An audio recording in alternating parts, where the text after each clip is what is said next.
Welcome to Life Hacks for People in a Hurry. Today, we're diving into a game-changing journey with Rob Moore's money.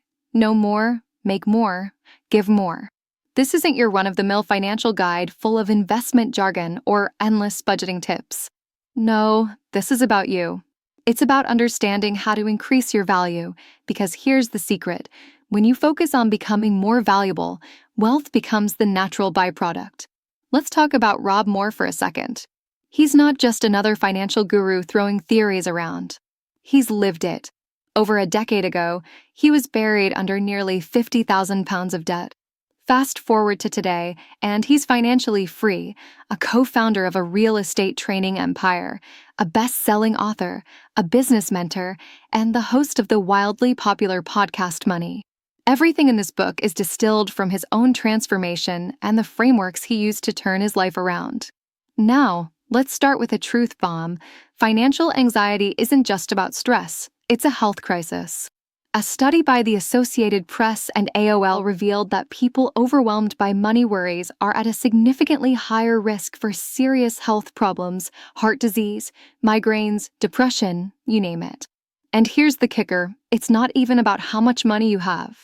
The study showed that even people with similar finances had wildly different health outcomes depending on how they perceived their situation. But here's the good news. Financial anxiety is something you can fight and win.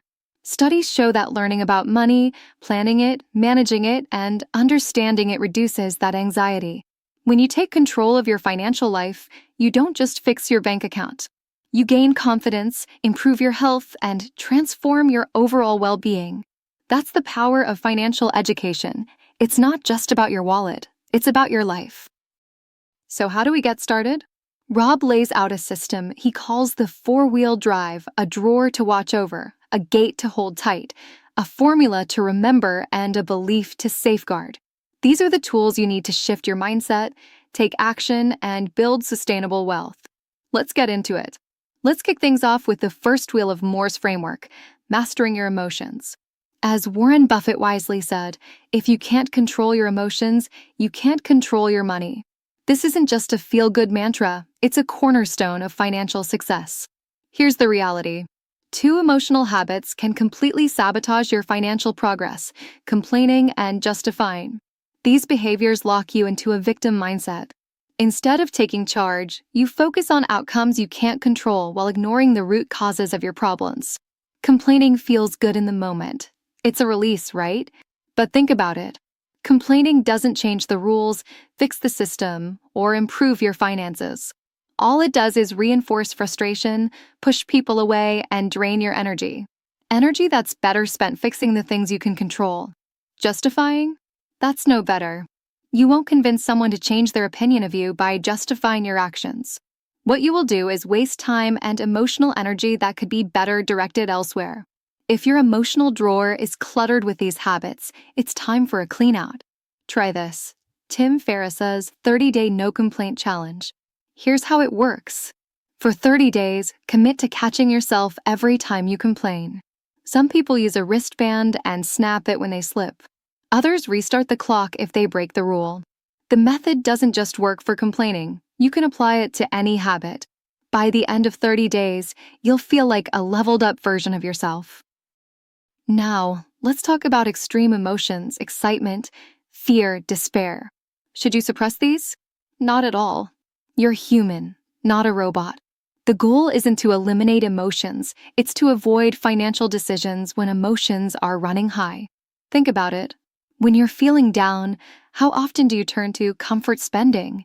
A night out, an impulse buy, a shopping spree. It feels like a fix, but it doesn't solve the problem. And when you're overly excited, that's when you dive into opportunities without proper research.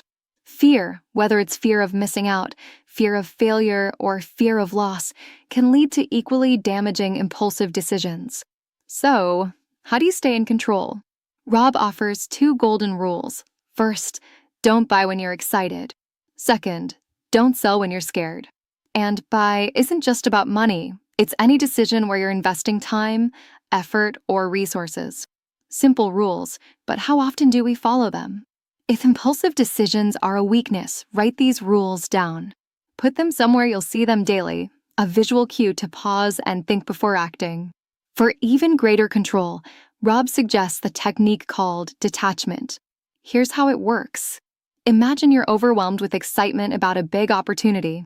Instead of acting immediately, take a step back and observe your feelings. Say to yourself, "I'm experiencing excitement right now." That small acknowledgement creates space. It's like putting a buffer between you and your impulse. From that place of detachment, ask yourself key questions. Where is this emotion coming from? Why is it so strong? Is it serving me, or is it holding me back?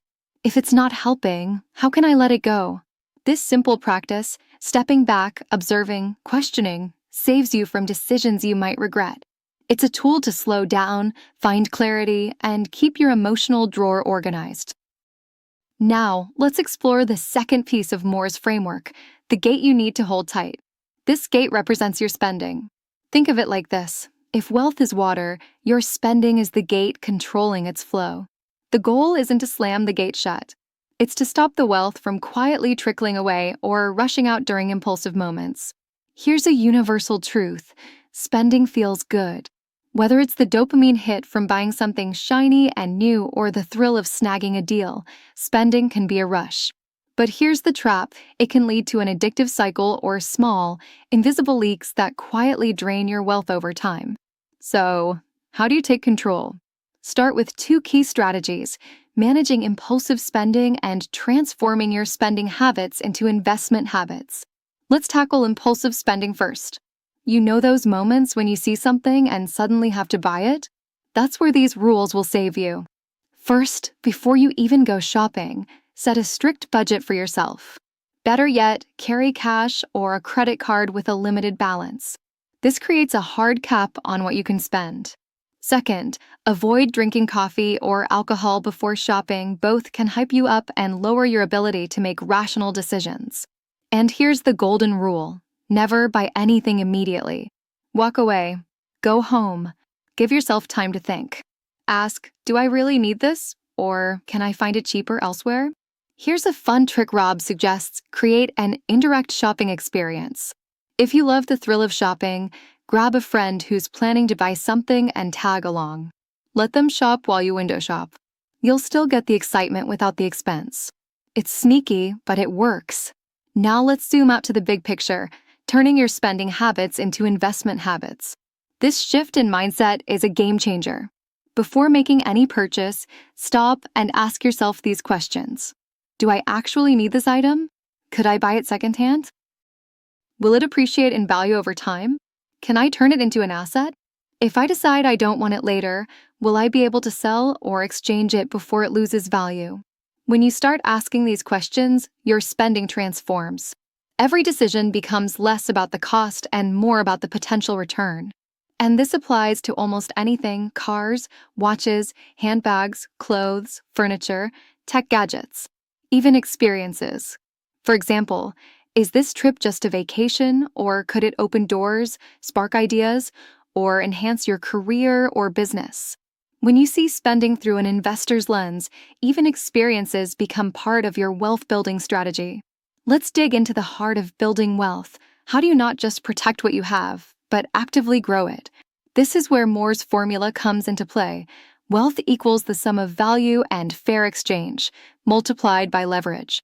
It sounds simple, but when you break it down, each component is a game changer.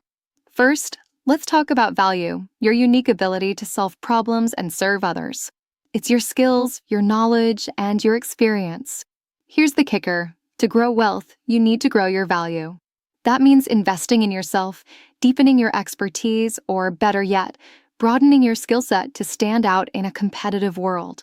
Here's a powerful strategy. Combine rare skills that aren't often found in the same person.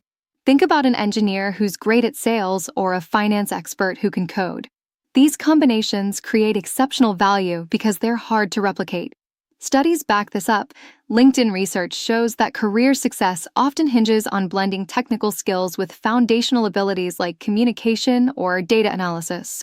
Not sure where to start? Look at job postings from industry leaders. These companies are usually ahead of the curve and can show you which skills are in demand. By aligning your growth with what the market values, you position yourself for success. Now, let's move to the second part of the formula, fair exchange. This is about ensuring the value you offer translates into tangible returns, whether it's salary, sales, or business revenue. For employees, this means managing your reputation because your perceived value often dictates your compensation. For entrepreneurs, it's all about market validation.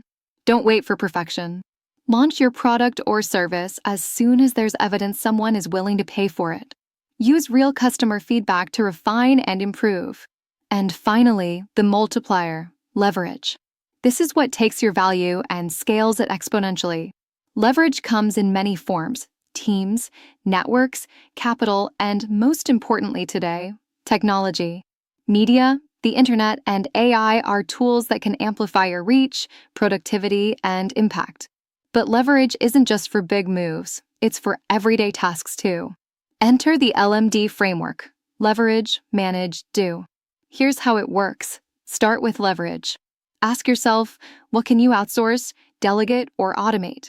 Offload as much as possible. Next, move to manage. Oversee the tasks you've delegated, ensuring progress and quality. Finally, focus on what only you can do, the high-value tasks that truly need your attention. Here's a simple way to decide. Calculate your income-producing value. Take your total monthly income, divide it by the hours you work each month, and you've got your hourly value. If you can delegate a task for less than that rate, do it. The more time you spend on higher-value activities, the faster your income and your wealth grows. Think about this. The biggest trap people fall into is being busy but poor. They fill their days with tasks that fall below their value threshold, leaving no time for high-impact work. To break free, you need to shift your focus. Delegate the low-value tasks. Invest your time where it counts. This isn't just a productivity hack, it's the foundation of building lasting wealth. Finally, we arrive at the last piece of Moore's framework, a belief to safeguard. History's wealthiest figures didn't just accumulate fortunes, they reshaped the world by embracing one powerful philosophy: I am destined to serve the majority. Think about that. These weren't just business moguls, they were visionaries. They didn't just aim to make money, they aimed to solve massive problems for as many people as possible. Take John D. Rockefeller, who revolutionized oil production and controlled 90% of the U.S. market, or Andrew Carnegie, whose steel empire literally built modern America. These men built systems, networks, that scaled their impact far beyond themselves. Here's what's fascinating. No matter the era, the same pattern emerges. Transportation, energy, communication, technology, all these industries were built on scalable systems designed to serve. Railroads and oil in the past, AI and renewable energy today, it's the same principle: serve more people, solve bigger problems, and scale that service. The beauty of this mindset is its timelessness. Networks evolve, but the concept of scalable service doesn't. And what drives this courage to scale? That unwavering belief: I am destined to serve the majority. It's not just about making money, it's about impact. It's about creating a legacy. These titans weren't afraid of scale. They understood that serving without limits, across time and space, creates boundless opportunities for growth. They asked the big questions. Is the group I'm serving timeless? Is my reach limitless? And when their answers aligned with their ambitions, they created empires. But here's the heart of it. It wasn't just about business. It was about humanity. Rockefeller said it best: having been endowed with the gift I possess, I believe it is my duty to make money and still more money, and to use the money I make for the good of my fellow man according to the dictates of my conscience. And with that, we conclude our dive into Moore's book. Here's my challenge to you. Start small. Watch over that emotional drawer. Tighten the gate on unnecessary spending. Experiment with the wealth formula and make your value and your impact unshakable.